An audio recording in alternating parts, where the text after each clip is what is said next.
Mbak Yu, udah apa?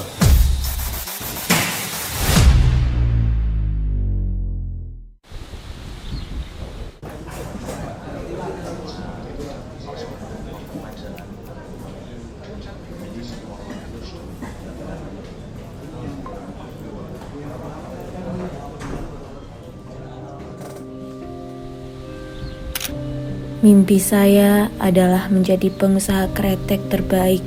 Saya akan menjual rokok ini ke seluruh Nusantara.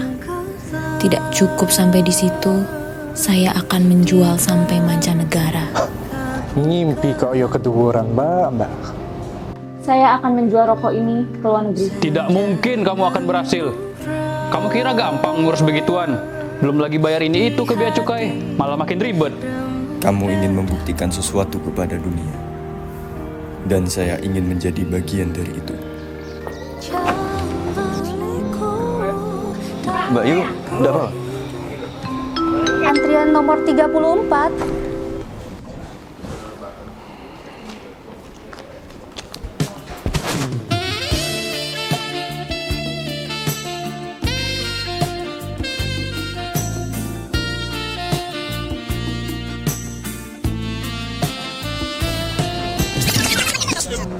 Siang, Mbak.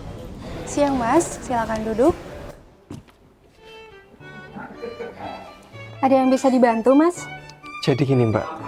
Resolusi saya tahun ini ingin mewujudkan cita-cita kedua orang tua saya. Ibu dulu adalah pejuang yang ingin usahanya bisa sampai ke mancanegara. Tapi dulu banyak yang remehin. Loh, kok gitu? Katanya dulu cewek nggak boleh masuk ke ruang saus, Mbak. Saus?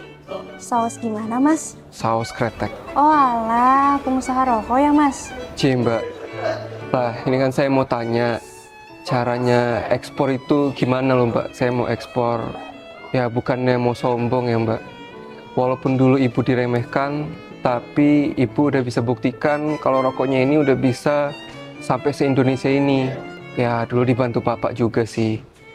Walaupun dulu bapak itu karyawannya ibu, tapi ya karena cinta malah jadi nikah. Wah, hebat juga, Mas. Saya doakan sukses terus ya. Tapi dari ceritanya, kok kayak di film-film ya? Film apa tuh, Mbak? Aduh, saya lupa namanya. Kalau nggak salah namanya Dadis. Jadi Mbak, itu gimana cara ngurusnya? Oh iya, jadi begini. Mas nanti silakan ke loket pelayanan ekspor untuk bikin dokumennya terlebih dahulu. Namanya dokumen PPFTZ 01 ekspor. Nah, dilengkapi saja nanti syarat-syaratnya. Kalau sudah lengkap, silakan diisi dokumennya. Nanti tinggal diajukan. Untuk ekspor diberikan kemudahan jalur hijau, dikecualikan komoditi ataupun kondisi tertentu. Apabila terkena jalur merah, maka akan ada pemeriksaan fisik barang.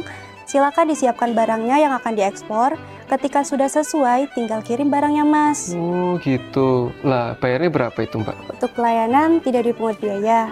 Yang ada hanya pajak berupa bea keluar.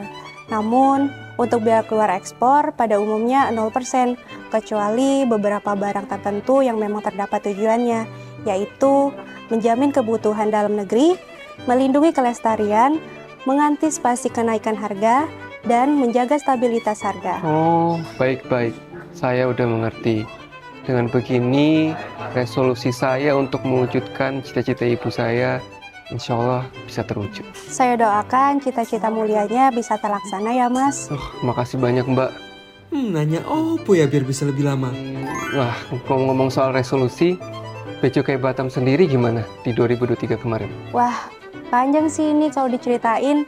Mas bersedia mendengar? Bersedia. Gak apa-apa, Mbak. Saya juga pengen tahu kerjaan Bea Cukai gimana. Siapa tahu anak saya maksudnya itu suatu saat jadi Bea Cukai. Jadi begini, di tahun 2023 ini, kami bekerja tentunya sesuai dengan tusi dan peran kami.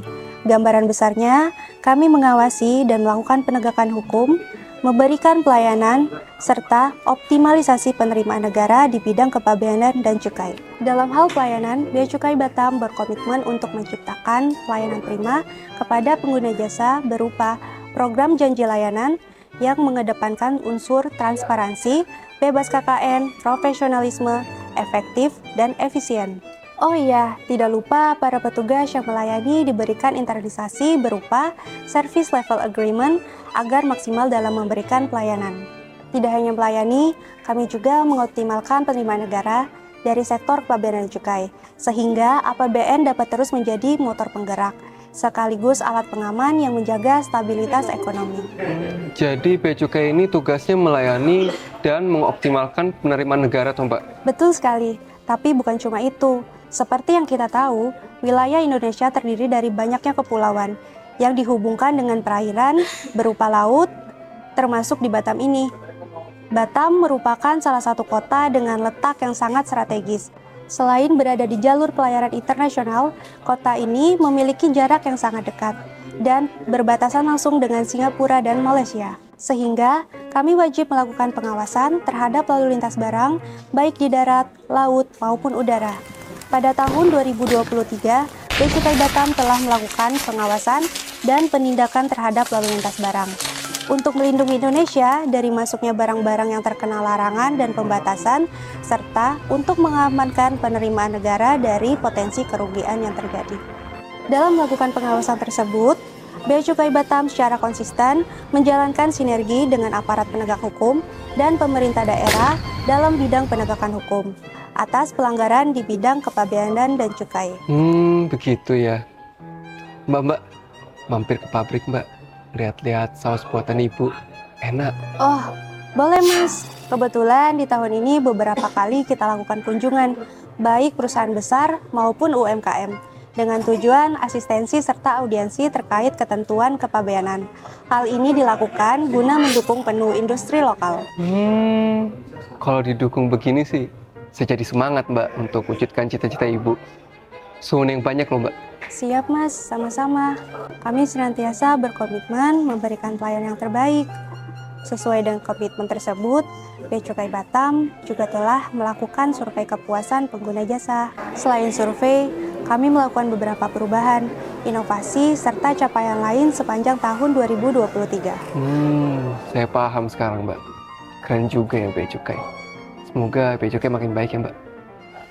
Kalau gitu, saya izin pamit ya Mbak. Iya Mas. Oh ya, berhubung Mas berkecimpung di dunia kretek atau rokok, sekedar mengingatkan untuk selalu mengurus legalitas dan persyaratan yang diperlukan. Hindari kegiatan yang berkaitan dengan rokok ilegal ya. Oh, siap. Kalau begitu, sampai bertemu lagi ya Mbak. Semoga Mas.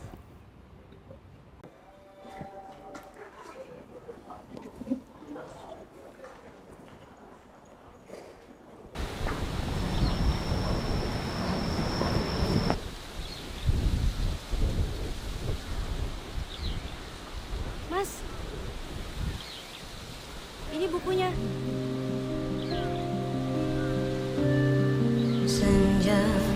Ini Mas bukunya. Makasih ya. Oke, sama-sama.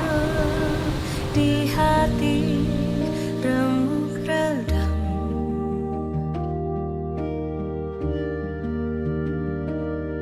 jam berliku dalam kehidupan dua remaja. Abbas, ayo sini Mak, kita foto. Penawar rindu, kasih pujaan, menempuh coba. Malam mencekam